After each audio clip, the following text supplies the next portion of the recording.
ఈ ప్రొఫెషనల్గా కూడా ఈ సినిమాతోటి తను వెళ్ళే దారిలో వై నాట్, నేను కూడా రేపు పొద్దున ఏదైనా అవసరం వచ్చి ఓటీటీలో ఏదైనా సినిమాలు చేయాల్సి వస్తే కనుక ఏం ప్లాయ్ నార్సింగ్ నువ్వే గబున అన్నా కదా గబుకొని రెడీ అయ్యి వచ్చే రేపు పొద్దున ఇంటికి. సో ఓటీటీలో ఏదో సినిమాలు చేయాల్సి వచ్చినా సరే, వెబ్ ఫిల్మ్ చేయాల్సి వచ్చినా సరే, దానికి కూడా మనం సమాయత్తం అవ్వాలి. దానికి నాకు ఈ రోజున నాకు తీసుకున్న నిర్ణయం నాకు కూడా ఒక ఇన్స్పిరేషన్గా అనిపిస్తుంది. Sir well done. ఈ సినిమా ప్రతి ఒక్కరికి న్యాయం జరిగింది ఈ సినిమాలో. అండ్ నా డైలాగ్ నువ్వు అనిస్తావు నాకు ఇందాక నేషనల్ క్రష్, నా క్రష్ కూడా అందుకని నేను ఆ మాట అనను కానీ అనుకుంటాను అంతే, పైకి మాత్రం నేను అనను.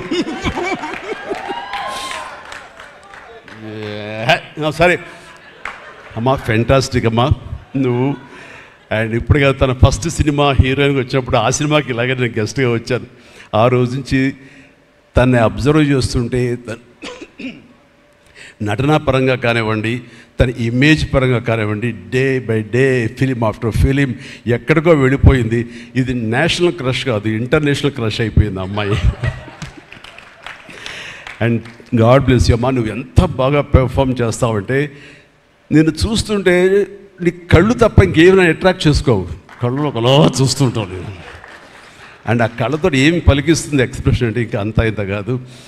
అండ్ ఈ సినిమాలో ఎంత నిడివి ఉంది, ఎంత లెంగ్త్ ఉంది క్యారెక్టర్ అనే దానికంటే ఎంత ఇంటెన్సిటీ ఉంది అంటే అందులో మాత్రం చూపించగలిగింది ప్రతిదీ. ముఖ్యంగా బిడ్డను హోల్డ్ చేసినప్పుడు అక్కడ ఒక కన్నతల్లిలాగా, ఒక అమాయకంగా ఒక ప్రియుణ్ణి మోసపోయినప్పుడు వాడి వల్ల ఎక్కెక్కేసినప్పుడు నాకు చూడాలి అందులో సౌందర్య వచ్చేసి అప్పారావు వస్తాడు ఇంకా అటు కోసం వెయిట్ చేస్తానంటే పిచ్చమోహం అన్నట్టు ఫీలింగ్ వచ్చింది. అంత అమాయకురాలాగా ఉంది. అది మళ్ళీ ఇందులో కనిపించింది, నాకు ఆ సౌందర్య కనిపించింది ఆ క్యారెక్టర్ చేయటంలో. You done fantastic job.